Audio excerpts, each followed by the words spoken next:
चोली पे गोली चोली पे गोली चोली पे गोली चलता गे चोली पे गोली चलता गे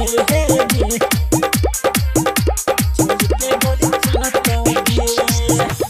आप सुन रहे हैं सिंगर संजीत साजन के आवाज में गे छिए हम छोरा रंगबाज गे छौरी बच्चे नहीं देबो याद। चोली पे गोली चलता गे चोली पे गोली चलता गे चोली पे गोली चलता गे।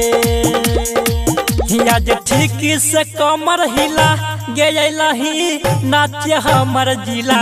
चोली पे गोली चलता गे चोली पे गोली चलता गे चोली पे गोली चलता गे चोली पे गोली चलता गे। डीजे सुमित सतीश रैमा चोली पे गोली चोली पे गोली चलता गे चोली पे गोली चलता गे चोली पे गोली चलता गे। हाँ तोरा देखे खातिर छौरा दूर दूर से आइल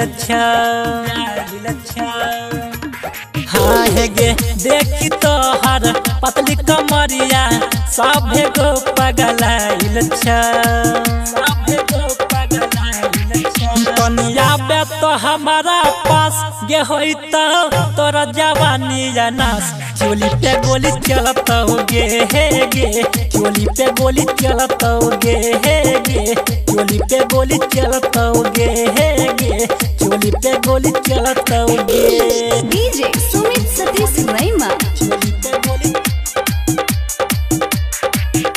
चोली पे गोली चलता गे चोली पे गोली चलता गे चोली पे गोली चलता गे। नाचे पड़ता छौरी तोरा आज पूरा रात गे हाँ हे गे बचन देबो आज सुन ठीक से छौरी नाच गे ठीक से छौरी नाच गे। संजीत साजन के मान बात गे राइटर राकेश के नाचे साथ। चोली पे गोली चलता गे चोली पे गोली चलता गे चोली पे गोली चलता गे चोली पे गोली चलता गे। साक्षी रिकॉर्डिंग स्टूडियो सोनामुखी बाजार।